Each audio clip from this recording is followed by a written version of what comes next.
Shalom, shalom, shalom, y'all. It's Michael Israel. You're watching Spiritual Combat. And today we are continuing the Straitway Life series. And we are going to be interviewing Brother Daniel, and he is the head of Straitway Indy. Shalom, Brother Daniel. Appreciate you taking the time out of your busy schedule to come on here and bless the saints. I'm going to hand it over to you to give introduction, and then after that, we'll get things going. Shalom, shalom. Bless y'all, Brother Daniel, here in Straitway, Indiana. Just honored, man, to be on this broadcast today and to let y'all peek in a little bit of what we got going on here. Here in Straitway, Indiana. Bless all the saints of the Most High Yah. Bless all of the righteous of Israel. Bless y'all abundantly. All right.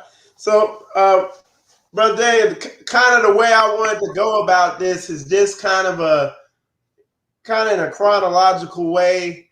We're going to spend a short amount of time just on your past, your previous career.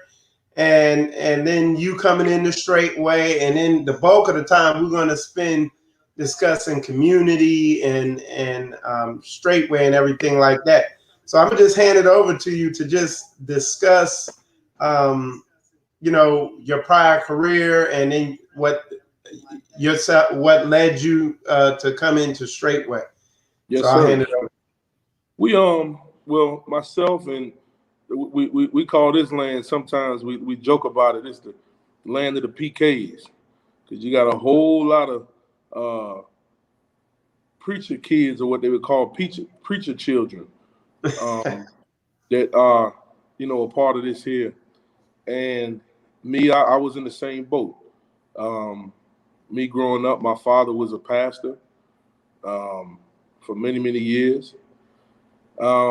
Mine was a little bit different, though. My father, especially towards the end of his life, I started doing a Bible study towards the end of my football career, when I decided, okay, I need to get serious. I really need to know what's in this book. And that was the beginning of the journey, because, like I said, my father, he started to actually come on to my Bible studies that I would do every week. I did a Bible study every week for about 3 years strong. And he would come on and he would listen, and, and then towards the end, when the Most High really started to wake me up, obviously the tone changed a little bit. So with that being said, my father really wanted to hear. He started to remember things from his childhood. My father and my whole family is from Jamaica. So my father, hearing a lot of things from his childhood, he grew up with some of the values that we keep now. Grew up in the holiness churches, and,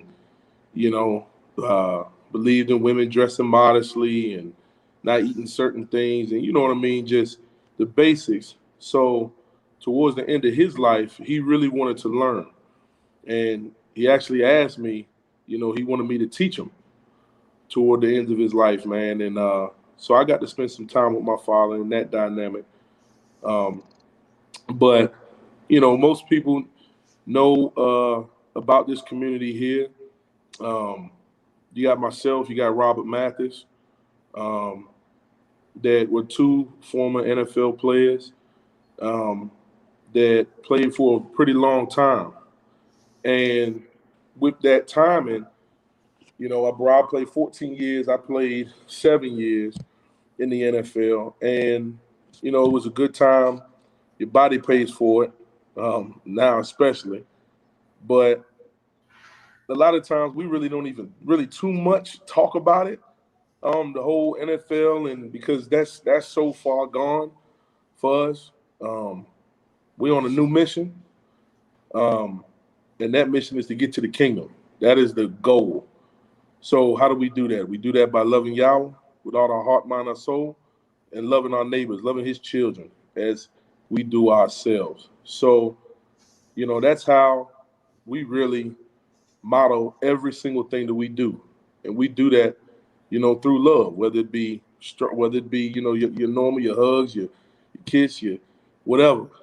Or tough love too, you know, holding each other accountable. So it's been working for us, and we're just following the example that Pastor Dowell put in front of us, through the word, through you know, Elder Rufus, who has his community been there plus 10 plus years, you know, what Elder Mitchell's doing. I mean, so many different examples that we have. So we say glory to the King.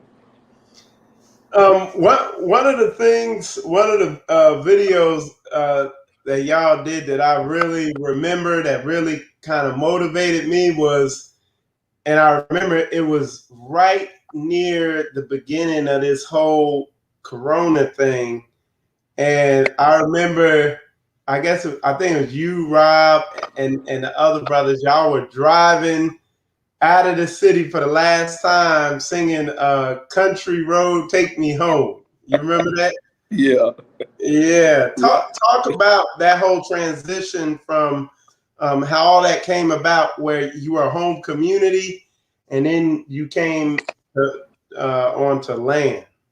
Well, when I was first introduced to Straitway and hearing the message, Pastor been playing, like he says, the one string banjo for years and years and years. And I just thank the Most High that I heard it. I heard the music being played. And what ended up happening is once I saw what was going on, I said, you know what? I want to follow the exact same example. And I've had people that tell me, man, you got to chill. You're a fanatic, whatever. But I didn't care. I was like, I'm going to do the same thing. So once I saw what Pastor Dowell was doing, I went down there. My first feast was a Passover. And I came back and I said, man, I'm selling it all. And I literally sold it all. Every single thing. And people to this day, man, is like, man, you crazy, man. You know, obviously you sold the cars and the clothes and the jewelry and, you know, all of these things that you think that you want to obtain in this world. Sold all of it, man. And memorabilia was one big thing, man. I sold championship rings. I sold everything, got rid of it. And I used that money towards what we're doing now. And once that happened, obviously Rob came in, and Rob, the Most High, was dealing with him as well. And the way it happened is we started with a homestead first. Myself and Brother Lee. Brother Lee, a very, very, very faithful brother. That brother, man, he has followed me every step of the way since we've been in this thing. I actually introduced Lee to Christianity. Wow. Yeah. And then it wasn't even a couple months later, the Most High was dealing with me where I just stopped going to church. And he was still going. And he called me like, man, what's going on? I said, brother, I got to talk to you. But man, just a faithful brother, man. And that brother came in and he ended up moving in. Then after that, Brother Rob.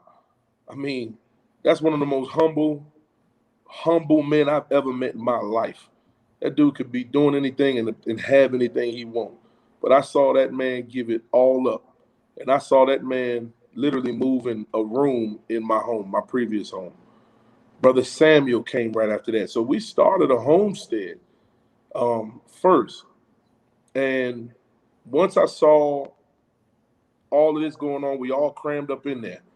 Like I said, Brother Samuel, I mean, to speak to Brother Samuel is one of the most faithful, wise young men you will ever meet. Beautiful family, his wife, his son, just beautiful.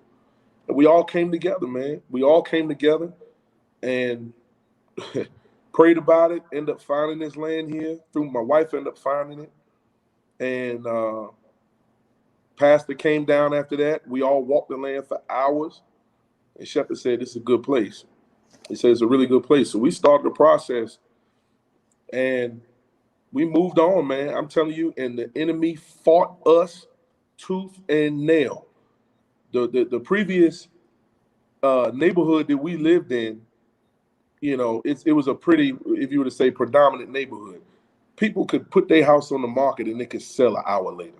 Like I've seen examples of how people's houses selling an hour later. And my house is one of the better taken care of houses on the block. And it took us a year plus for that house to sell. Wow. We did everything we could, put thousands of dollars in it to get that house sold. But when that thing sold, it sold in the middle of the winter. We was moving stuff in ice and everything. But we got them on them trucks, closed on the other property in the same day within a couple hours. And it was right before Shabbat. We got here, and I tell you what, that was a Shabbat of rest. I tell you that much. Everybody was asleep. But I mean, it was just to see what the Father's doing, man. And we got a picture that we took the first day on this land when we moved in. And Pastor had showed it on Blog Talk, said the brothers in Indiana have moved on the land. And that's where you saw that video a couple of days later when we were talking about country road, take us home, you know. So in the middle of nowhere, man. So we out here and really enjoying it. And I'm gonna put some pictures up, and I want you to talk about some of the work going on the land and some of the the construction, planning, land clearing, all the work going on. So I'm talk about some of the stuff you guys have been working on. Yeah, man. I mean, talking to you prior to this, looking at some of these pictures, I haven't went back and really looked at, these pictures, man, and to see what we've been able to accomplish by the grace of the Most High Yah in a year and a half, almost 2 years, is amazing, man. I mean, this is amazing. That's right there in that picture. The first one was when I think we was trying to catch our chickens, man, and get them back after letting them free range for a little bit. But here's the tabernacle, man, where we were framing to get the tabernacle framed up and drywall and everything that we needed to do. And I got an extraordinary group of brothers that's here, man. Brothers that's really dialed in. Their brother Frogman up there, that's his thing, man. He's the guy that does heights. So he gets up on the roof, he'll climb trees, he'll do whatever to get the job done, man. This picture right here, you can hold for this one for a little bit. This picture right here is a real, as Pastor said, a teaching tool. Because Shepherd said not to take the labor out of everything you do. This job right here was tough. This is our watermelon patch, watermelon and cantaloupe. And the brothers, we got out there, and Brother TJ was up here at the time too, and Little Freeman. And we dug and dug and dug the footers around this thing just to get this fence dug down into the ground. And we did it old school, man, with just shovels. And it was so many rocks and weeds. And it took days for us to get this thing right. And then to turn around and till and build the fence and do all of that. But when you see the reward now, I mean, it's over 2 to 3 to maybe 400 plus watermelon and cantaloupe that's sitting in there right now that we're going to take some down to the feast too. But just sitting in there right now, just growing. And every day, man, it's some conversation about this just to see how the Most High has blessed the work of our hands. So we are really, really happy about this, man. The labor, Pastor said it, don't take the labor out of everything, because it's just so much more rewarding, man, when you can go out there today and see the fruit of your labor. That's a good picture there. That's nice.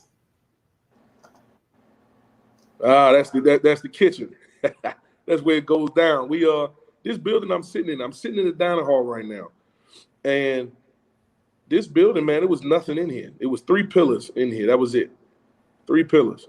And it was full of sawdust, over 40 years of sawdust. The previous owner, this was part of his sawmill. So it took us weeks just to clear the dust out of this place. But to see they were able to do the floor and put in the fans and get our kitchen equipment, and now to see us being able to eat every meal together as a community in this building, it's a beautiful thing. We've had guests that come here, and one of the biggest things that they notice is that the children are not on electronics.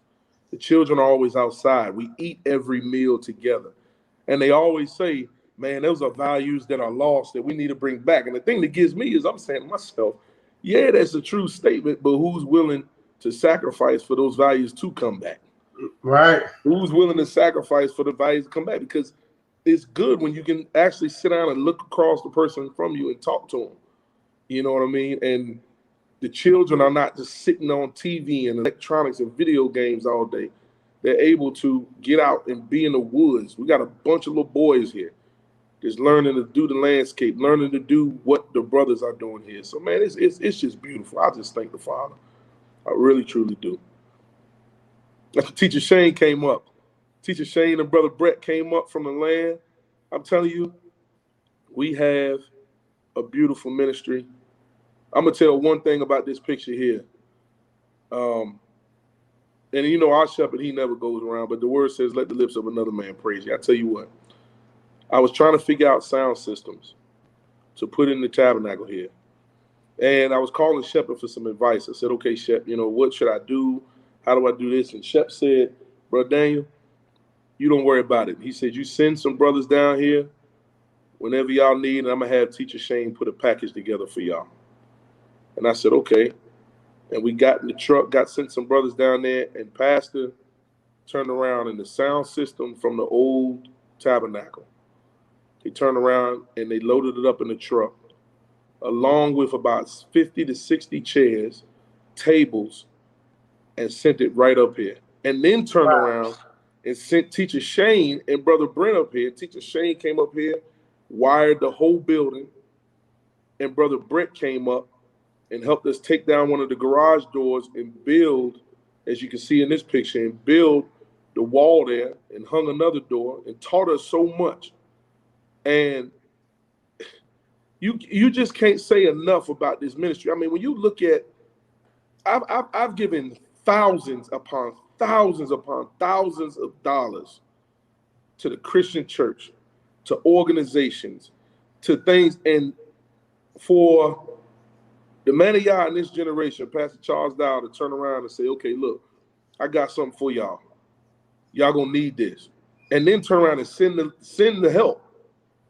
And the Teacher Shane came up here and Brother Brent and wired this whole thing. It's beautiful in there. We worship in there already. We're just waiting on the carpet now, but we got the thing painted. The walls are up. I mean, I can't say enough. There go a little video over there. I can't say enough, my bro. That we're in here and we're able to worship the King in this building where we've worked hard to do. Yeah, I mean, I can't say enough about this ministry and what the Father is doing through this ministry. Brother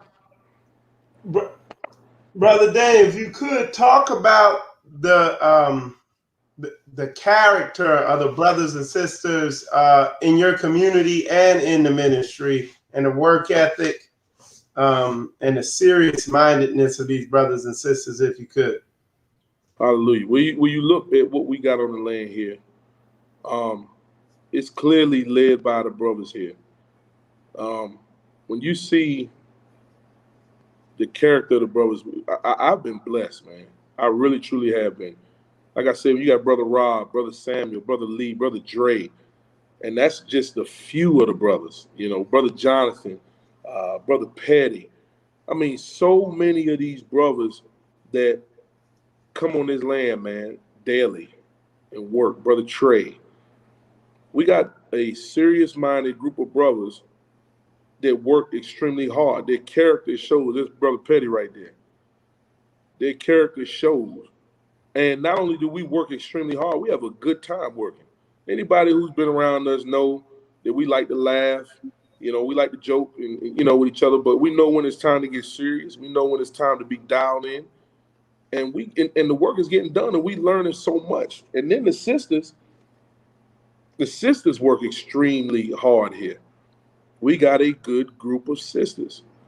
And what that usually does is it kind of takes care of itself, because just like anybody else, you get riffraff to come around too.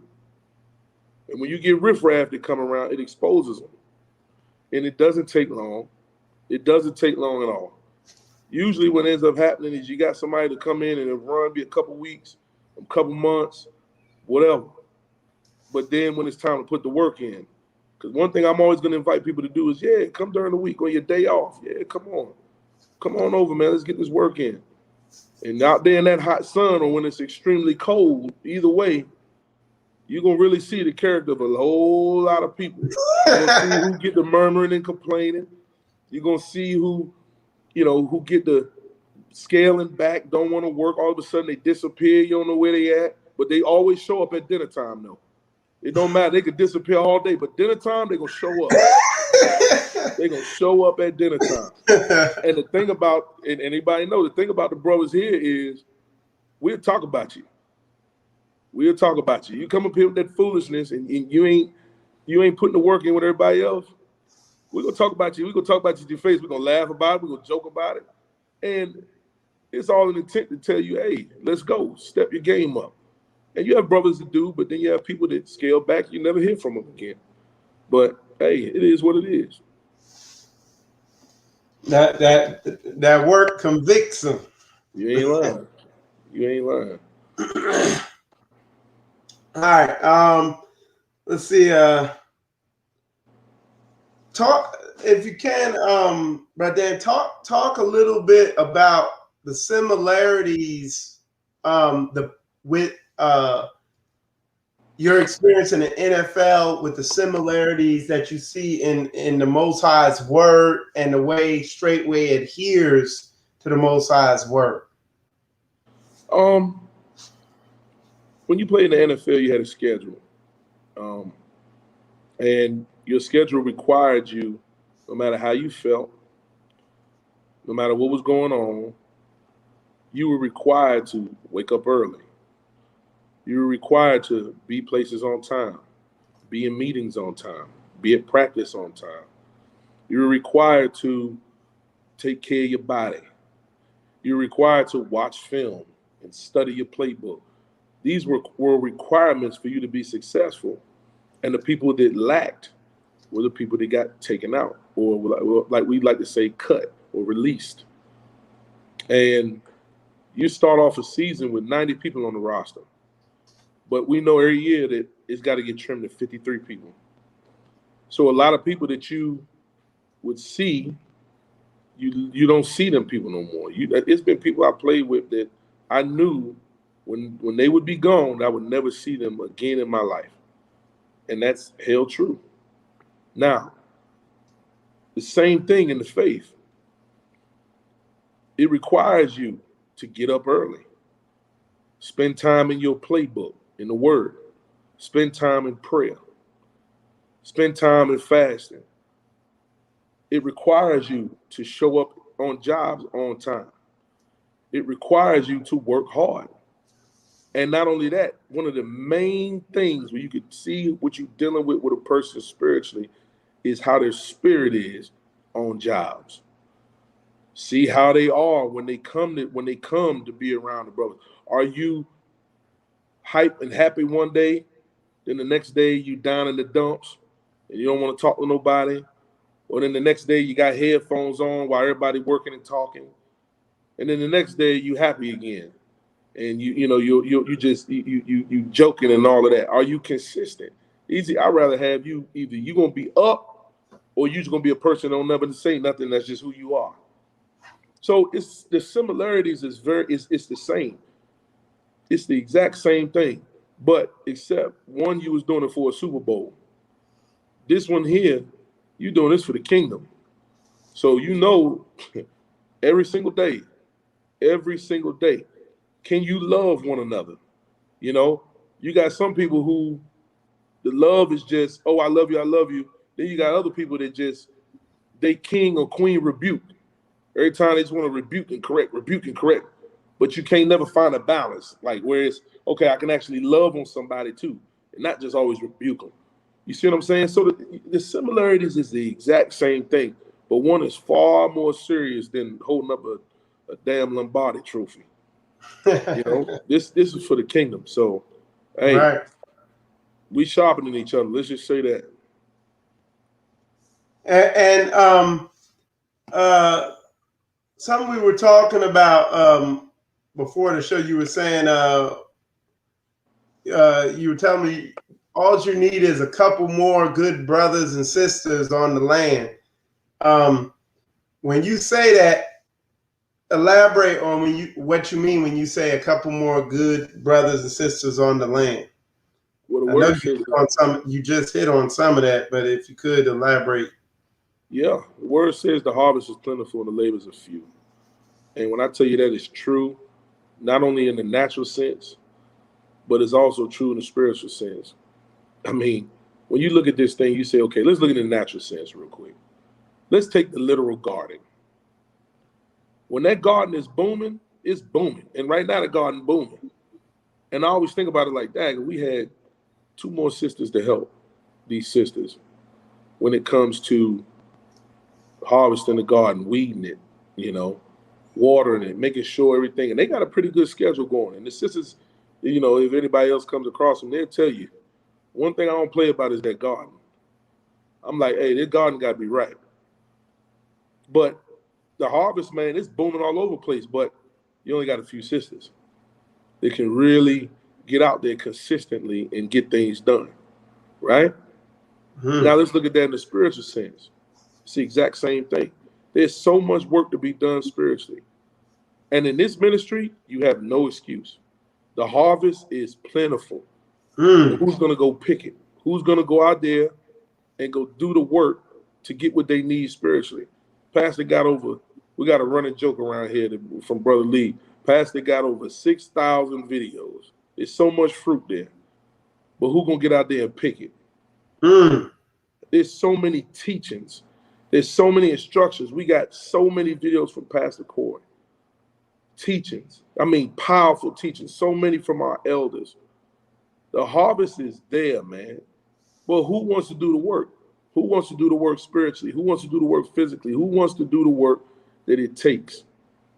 So when I say that, man, if I had 2 more brothers, if I had 2 more sisters, obviously I'm speaking in a physical sense of the work on the land, but also mainly in a spiritual sense of us just getting stuff done together. Because I tell you what, when the word says that Yahweh inhabits the praise of his people, it's the truth. When you get together with saints, man, and you're worshiping the King, you're praying together, you're doing deliverance together, people laying hands and seeing people being healed, man, it's a powerful, powerful thing. And it happens all over the place. You think about 2 weeks ago, that message that Shepherd preached 2 weeks ago. I don't know if you remember during Shabbat, you could hear demons manifesting during service on the camera. And it was one of the most powerful deliverance sessions we've had right after service. And I'm sitting there and I know it was taking place at all the other communities too. You see what I'm saying? So it's not about just having a bunch of numbers. What I'm learning is really truly about having the right people who's willing to do the same thing that you did, which is what? Give it all. Because that's the main thing. You notice Pastor talks about Ananias and Sapphira so much because it's true. Who's going to give it all? And the people that are usually the ones that get the most issues are the ones that ain't give it all. They still got a foot in the world somewhere.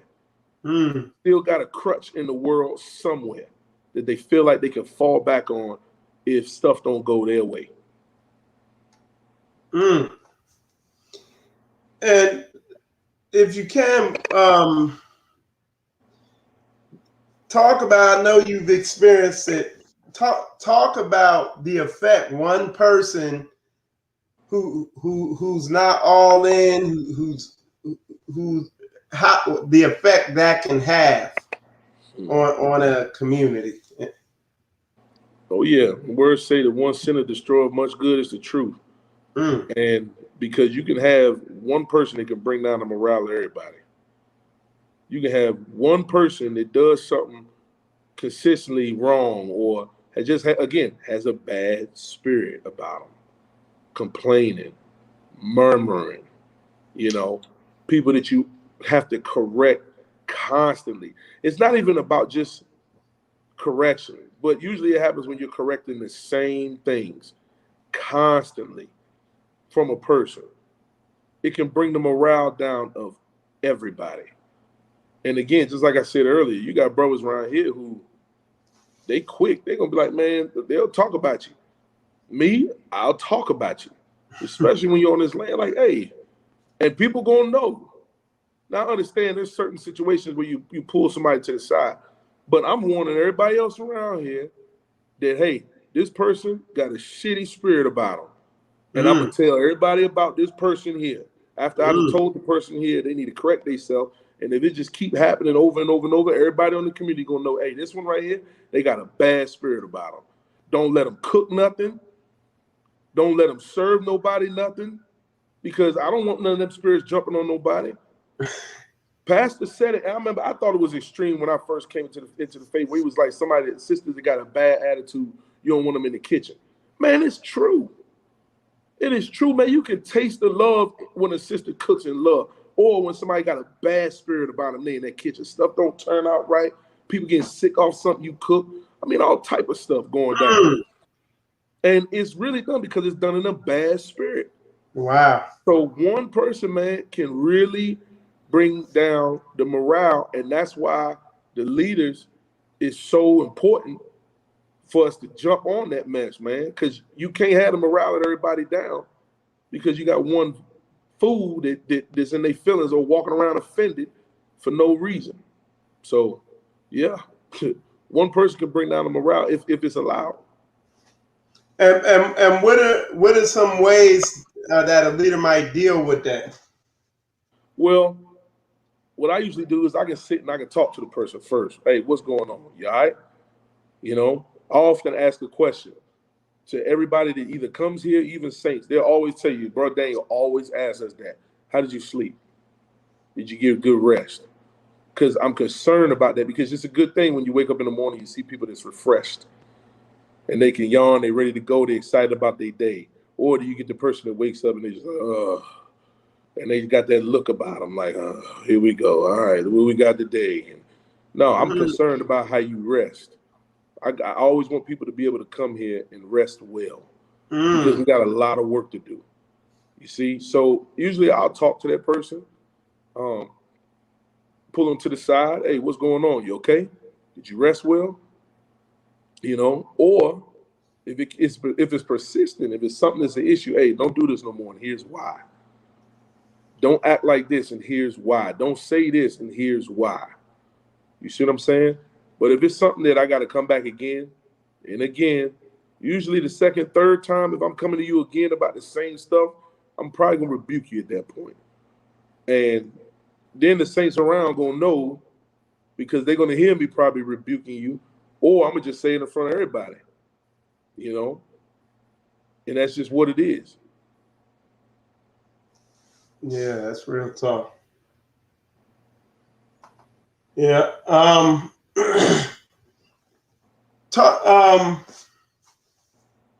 me see something.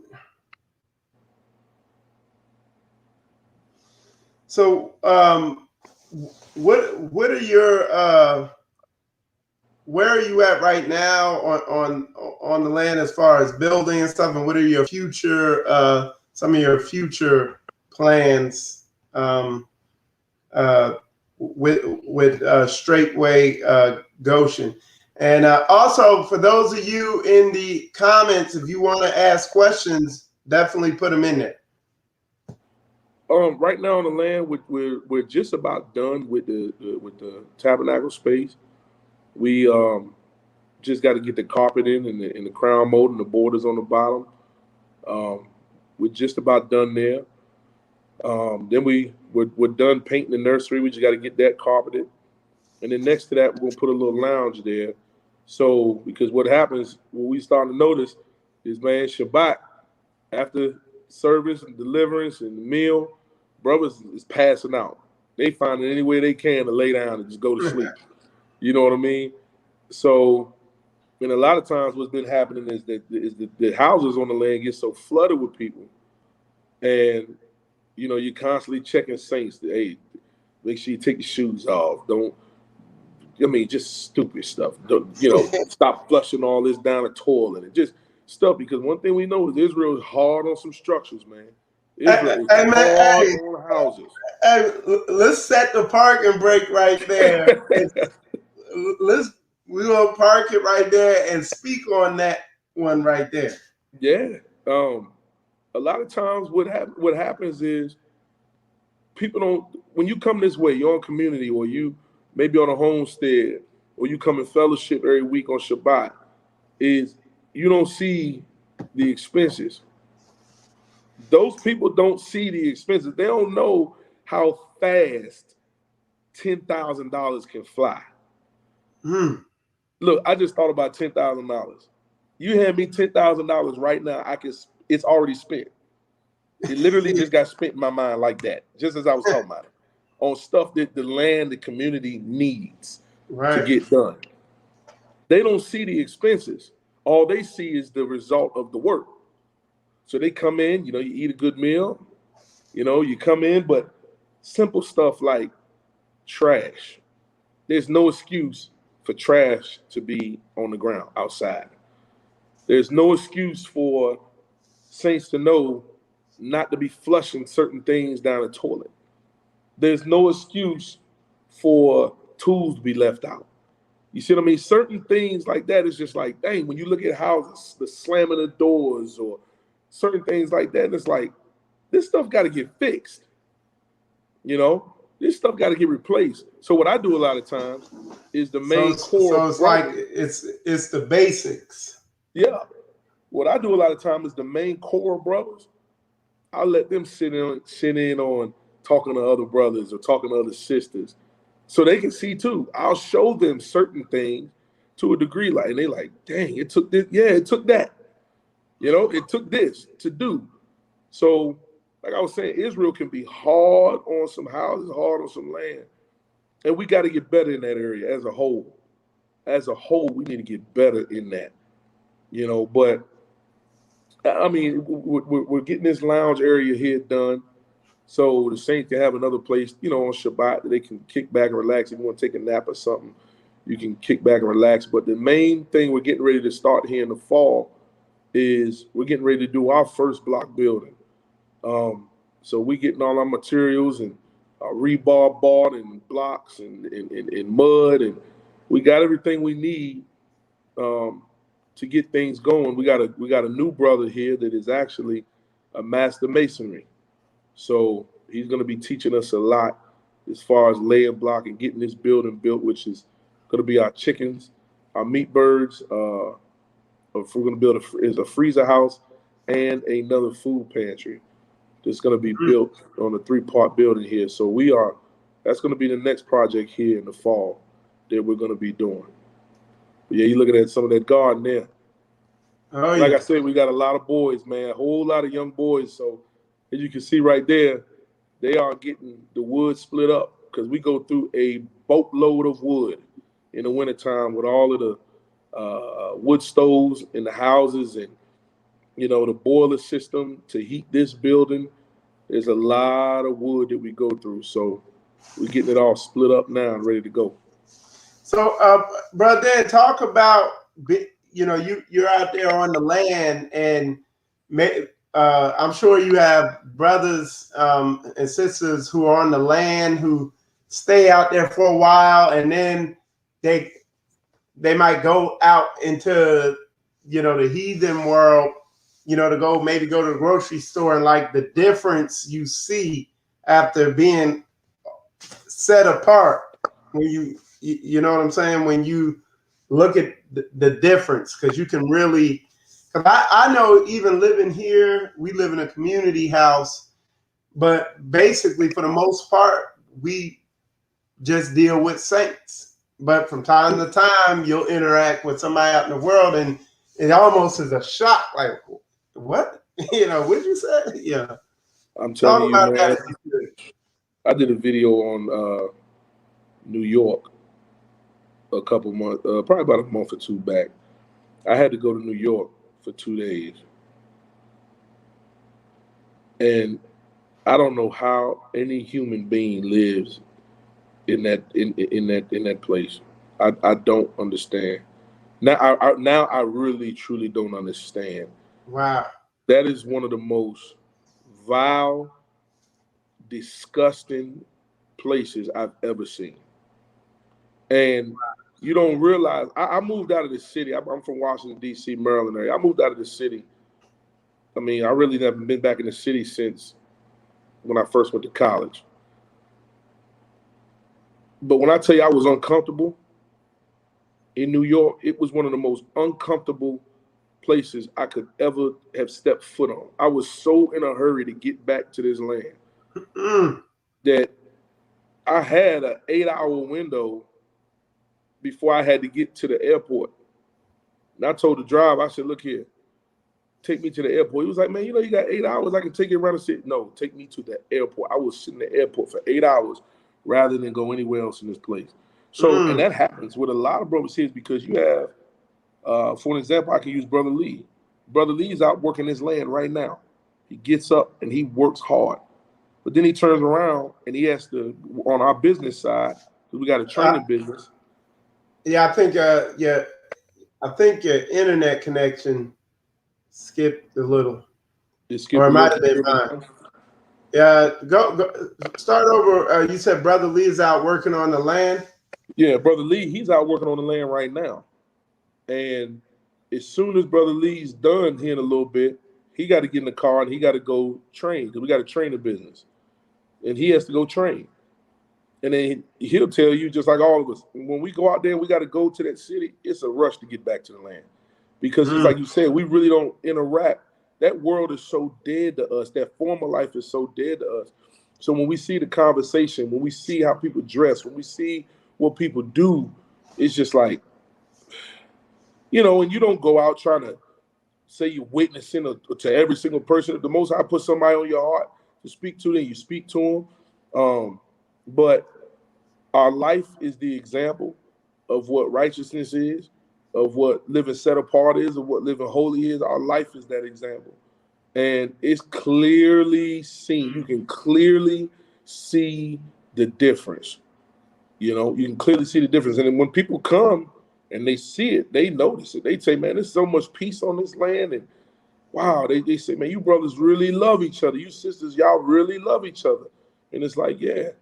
That's that video there, Drake chopping down the tree. I told you, he the one to do all the hikes. Up there chopping that tree. Right.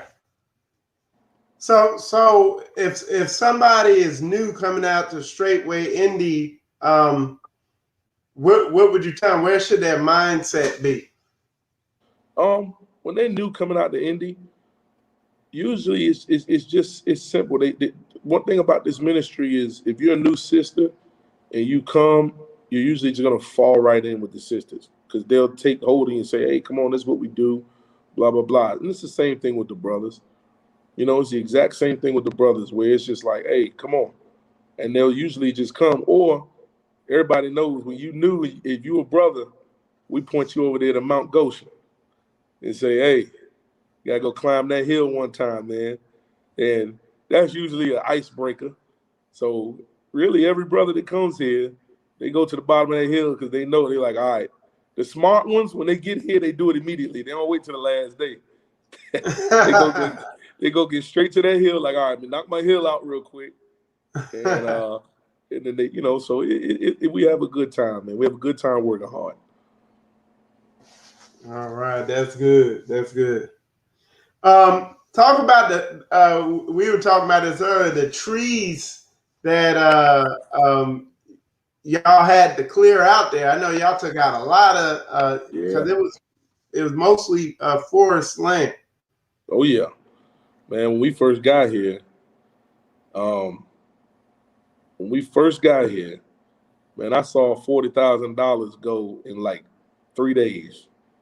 Woo. And I'm talking about we bought all this equipment from chainsaws to, I mean, every bit of equipment you can think about. We was buying it because we know we would need it. And we had no clue what we was doing. We was out there cutting trees down and leaving the stump and then attempting to dig the stumps out, just the brothers. And I'm telling you what, you want to talk about manifesting. So he's like, okay, I got to sit in this chair. Go out there and try to dig some stumps with your hands. You're going to learn something. And then we obviously wised up and end up starting to learn to run big machinery. And but we cleared out a pretty big field that we're going to put some cattle on here as soon as we finish digging this pond. we're digging a acre pond right now, which we're going to get to 3 acres with it pretty soon.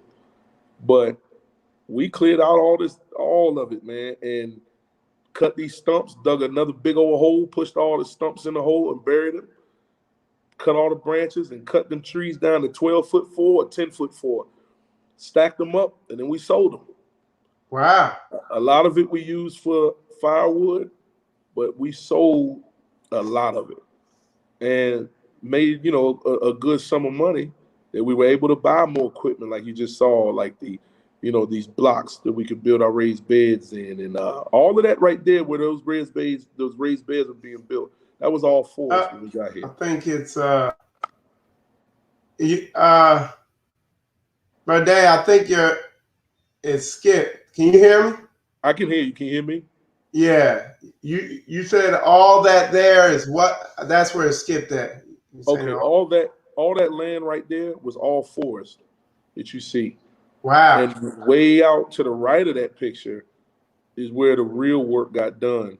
All of that was forest, man. We tilled all that land, dug out all them stumps, and really got this work done, man. We built all them hoop houses and we have a tremendous amount of food being grown from our gardens, man. And it's a beautiful thing when you're working all day out there in the sun, and at your lunchtime, you can just go to the garden and pick you some tomatoes, get you a cucumber, eat you some spinach, some Swiss chard or something.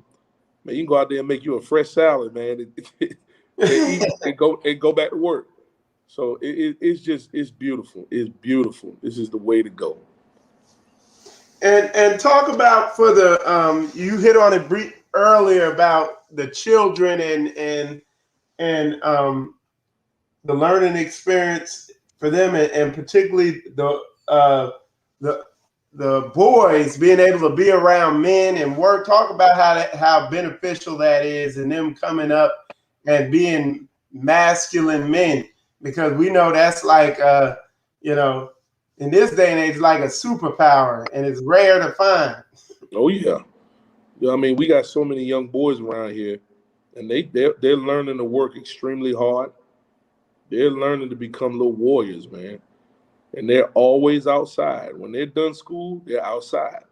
They're on the land, whether Brother Lee grabbing them, Brother Samuel grabbing them, we're showing them how to clean up stuff, weed whack, lawn mow, do anything on this land. They out there today clearing out the little chicken run and digging a little foot around there so we can put more chicken wire down in the ground. That's what they doing today. These boys are learning to be outside. They go outside, they scrape their knee. They get cuts on their elbow. They come in the house with dirt on their face, and it's daily. And they're learning to live off the land. They're learning to become little warriors. And they're seeing the men in front of them do the work and do it in a good spirit, and what we're doing it for, to glorify the King, to lift his name up so more men can be drawn. So they're seeing this on a daily basis, and it's just rewarding all the way down. It's rewarding. Now,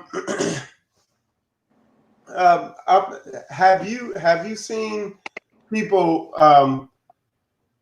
I know you've seen people come to the community, not have their stuff together, and not get it together. You know what I'm saying? Have you seen the opposite? People come in not having their stuff together, and then end up getting tight and tightening up and getting in step with everybody? Oh yeah, because everybody's like that. I mean, we've only been doing this thing almost 2 years. So none of us came on this land perfect, knowing what to do in community. So all of us have things that we need to know. We know we got to get rid of. We know that we got to change in this area, and we tighten it up. So all of us go through that. It's as iron sharpens one iron, so does another brother sharpening another. It's the exact same thing. We are sharpening each other daily. Sisters are sharpening each other daily. So none of us had it together, but here's what we do have. We have examples in front of us. Right. We have men and women of Yah that have been doing this a long time. Yes, so sir.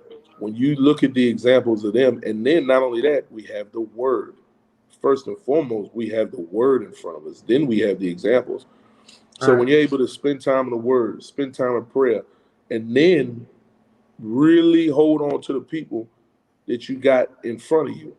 Just give an example. I mean, I called Shepard yesterday about the net on top of the chicken coops, like the chicken runs. This is just minor stuff that you want to know so you can make sure you're doing the right thing. So none of us really had it together, but you get all type of people. You get people with the Christian mindset that think that you can just speak everything and say, hey, this building needs to grow. I have faith that this building is going to go up, and don't want to put the work in.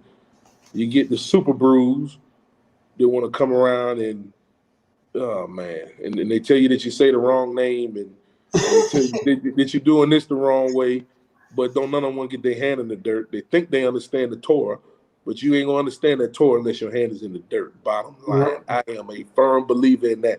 If you don't know how to get your hand in the literal dirt, you're not understanding what's written in that book. You're just not. And so you get those people too. So, I mean, at the end of the day, the work exposes everybody.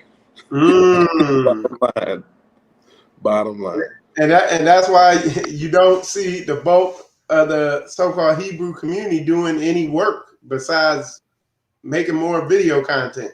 Yeah, they sitting in front of it. They sitting and doing 4 and 5 hour videos. I'm still trying to figure out how you have that much time in a day. Is you can sit and do 4 and 5 hour videos teaching words in Hebrew, but you don't know how to grow a tomato. you like seriously, you don't know how to grow one cherry tomato. You see what I'm saying? But you think you're gonna understand what is written in this book. It is impossible for you to understand what's written in the scriptures unless you are an agricultural people, because then it just opens up in a whole nother way. That's and true. you're speaking to somebody who's only been doing this barely 2 years, bro, Mike. So can you imagine a Pastor Dowell, a Pastor Corey, a Elder Rufus, Elder Mitch, you know what I mean, that's been doing this thing for a long time? Can you imagine they understanding on this? It's on another level. And that's why a lot of these dudes, man, they got too much time on their hands, and that's why they're like, oh yeah, this Bible don't line up. This thing is contradicts itself, and it's like when you sit on the couch, it's gonna contradict itself. Yeah, you're looking at a bunch of people who, when that time comes, they're gonna take the mark. When that time comes, they're gonna assimilate to whatever this government, whatever this system say. You're looking at all these people talk tough now, but if you ain't prepared, you're gonna do what they say. Bottom line, you're gonna do exactly what this government say. You're gonna look at a bunch of women. I don't need no man. I can do this on my own. Yeah, I can do this. Blah blah blah. It's gonna do whatever they say, and it's just a flat out truth.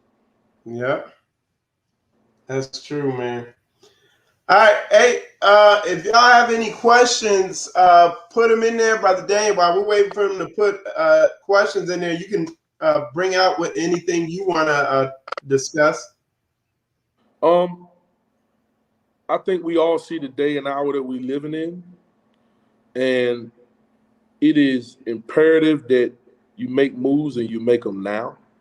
Yeah, you can't wait on natural family. You can't wait on friends. You can't take the opinions of colleagues and people that you're around. yeah. You can clearly see what's going on in this day and age. If you have an eye to see that something is wrong, I need to get prepared. Something different has to happen. You better bite on that thought and run with it, and get around people that are literally doing it, because this thing is going to blow up, and when it blows up, it's going to blow up fast. The wickedness is on the rise so quick around us. I mean, look at what's happening in Afghanistan. I saw a video yesterday of people literally falling off of airplanes that's 10,000 feet up in the air. I mean, the stuff going on at the border, the economy. And then did you see down in New Orleans or wherever it's at, Louisiana, something down there, they just mandated that, if you don't have a vaccine card, or if you don't have a test that's at least 12, or it has to be within 24 hours. You can't go in any public venues. You hear that? You hear that? So they got that thing going. See? It's gonna. Hey, I've been on it since we moved here. Everything here tell you, Operation Erase the Grocery Bill, because I'm telling you right now, that is gonna be it right there. When you can't eat, I don't care how tough you talk. When you're not prepared, and you literally looking at children that can't eat, guess what they're gonna do? They're gonna line up right in them lines. They're gonna take every single vaccine. These companies are set to make literally billions upon billions of dollars off of this syringe. And they're gonna keep doing it. Every year it's gonna be more and more boosters. Every couple of months, more and more boosters. They're gonna make more and more billions off of it. And if you're not prepared, I don't care how many Hebrew words you know, you're gonna have that syringe stuck up in your ass the same way as everybody else in this world is. That's just the flat out truth. Oh, it's real, man. This thing is real. Yes, sir. Yeah. Let's see. Elder Rufus says, "Save yourself." Yep. That's right. From this wicked generation. That is a fact. Well, Brother Daniel, man, this has been an awesome interview. I mean, you really brought out a lot, really showing the brothers and sisters, what communities about. And let me see, somebody put here, recently left Chicagoland and bought 5 acres in a small town in Indy so I can learn these skills. Yep. Praise God. If you can, Brother Daniel, speak on this real quick, because looking at what Brother Jason said, is something, it's a big part that I think a lot of people miss. I see people, they're like, oh, okay, yeah, I'm following Pastor Dowell's method. I bought some land and I work on the land. Talk about the core, most valuable thing, brotherhood and sisterhood. The fact that you can't do it yourself. That's it. Or even with one family. Just speak on that if you can. That's it. Working the land takes an extraordinary amount of work, and you can't do it by yourself. You got to have people that are like-minded, that can come together, and that you can work together to accomplish the goal. There's always going to be work. I have it full well set in my mind that I'm going to work until I die. Until the Most High closes my eyes, or if he takes me all the way to the end, I have it full well set in my mind that I'm going to work until that day. It's just there. And I plan on enjoying every single moment of it, growing with the family of Yah, because that is my family, bottom line. So having the right people around you with the right mindset, with the right spirit is what matters. And you hit it right there. Not understanding you can buy all the land you want. You cannot do it by yourself. It's impossible. You got to have people around you. And there's people there, because I'm telling you right now, if your mindset is set on Yah to doing what he tells you to do, he's going to put the right people around you. Right. He's going to put the right people around you. Oh, praise. That was good. That was good. Well, Brother Daniel, I'm gonna go ahead. I'm gonna hand it over to you to wrap it up with a conclusion, and then I'll take the folks out from there. So I'm gonna hand it over to you. And yes, sir. First and foremost, all I can say is all praises to the Most High Yahweh. All praises to the King of glory himself, Yahweh, our Elohim. Understanding that if he's awoken you in this last day, run with it, run with it, run with it. Whether you're old, young, we're younger men around here. We all from the city. We didn't know what the hell we was doing. We still don't know what the hell we doing. But we learning. And we learning, and it's coming along. You can do it. You can do it. You see the writing on the wall. Let's go. Let's get the work done and prepare these places, because time is short. So bless all y'all. Bless all the righteous of Israel. Love y'all dearly. All right. So, Brother Daniel, also, if you could, tell them about the Lions Den and your YouTube page, and I think you're on Facebook also. So let the people know. Yes, sir. We do a weekly broadcast called the Lions Den. It comes on after Blog Talk Radio with our beloved shepherd, Pastor Dowell, and we just discuss certain topics, stuff that we saw during that week, or things we've been reading, and we just talk about certain topics. All the brothers sit, and that's the beginning of that beautiful morning that we able to just sit back, relax, and get plenty rest. So it's a good time for people to check in. If you're up late, you can sit around and watch those brothers here from Indiana. So Brother Daniel Muir on YouTube and Daniel Muir on Facebook as well. So check out the Lions Den. It comes on weekly around about 10 o'clock after between 10 and 10:30 after Blog Talk Radio with Pastor Dowell. All right.